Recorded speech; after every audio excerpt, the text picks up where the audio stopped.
Hey, this is Randy Smith, and you're watching Imagine Your Goddess.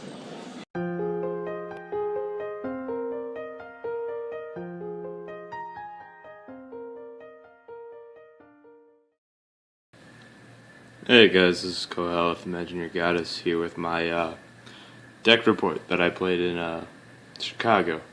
Chicago I kind of went into, not really wanting to do well. I was only there to get my promos, but if I did well, I wasn't going to say no. So I picked a deck that I could have fun, but it had a chance. I went with Platina Ezel. Now my starter was Criff. He didn't do anything. My luck was actually pretty terrible when it came to regionals. I don't think I saw a Bumans in my 4 rounds I went. I went 2-2. Yeah, I don't think I ever saw a Bowmains or let alone ride one. Alright, so Criff didn't do anything. He would prefer to be Corrin. That's never happened to me before. I've always either had my superior ride or at least a grade 3. But enough of that. So Criff is the starter. For triggers, sorry, I don't really have a tripod. For triggers, I run my 7 crit, and then with that 7 crit, I ran my 5 draw. It's just my standard build.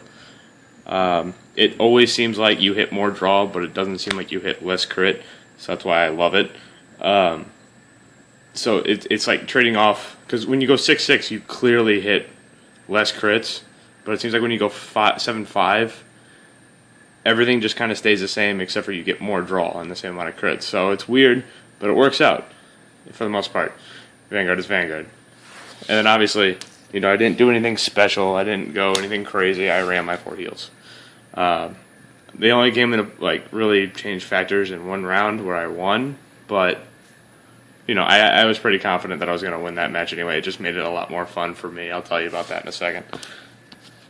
So for grade 1s, it's not Ezel without your 4 Gareth. I saw plenty of Gareth. Bumans was the only one that was hiding from me, so that wasn't an issue. The 8K boost, obvious, so I'm not going to go too much detail of him. After that, 3 Slagle. This is really, I think, the only change I made for my whole Platina build was upgrading Slagle +1, just because he's better overall than the 4th Disciple of Pain, which I show you I'm running 3. Back to Megas hitting 21 is way more important than me getting Ultimate Break off every game, because I can win games without it.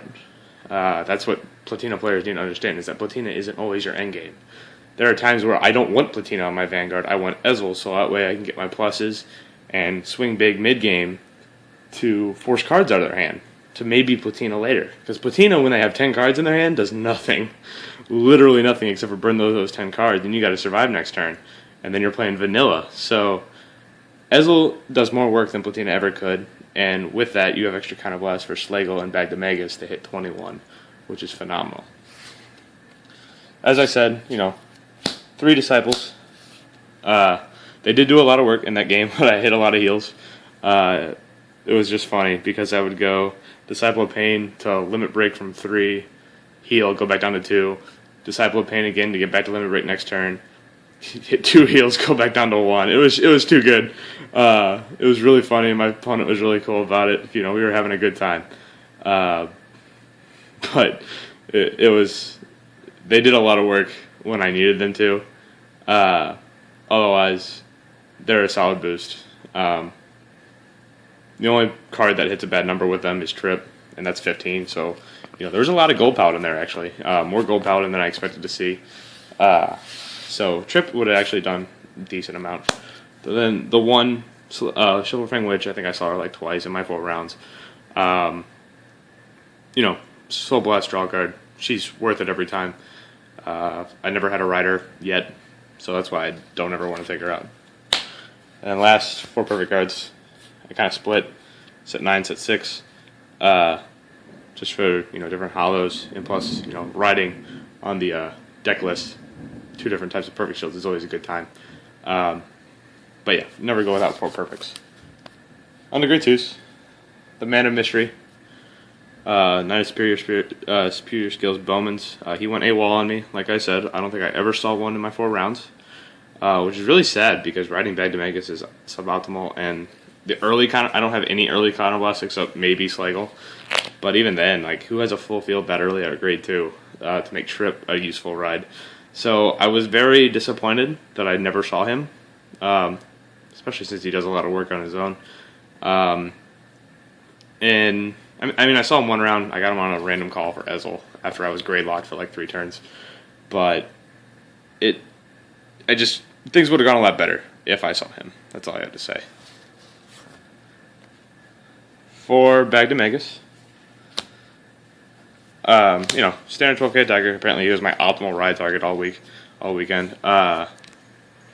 He does work when he's not on Vanguard, but when he is, he's a 9K vanilla, which is okay because you plan on being on that for a turn. But when you get grade locked, can't expect much. And then the 3 Trip, like I said, she's more of a late game, like not late game, like ending game, but late game pressure. When you're at limit break, and there maybe not, I might swing with her first, just so they have to think about taking that damage. Either way, unflipping damage is always good, no matter when it is. So that's why I run her. And plus, like I said, I don't like Vivian, and I never really got her off because it was always too late for me.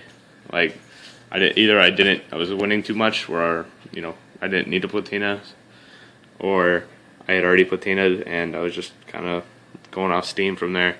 Yeah, I didn't have the best weekend, but I still had a lot of fun.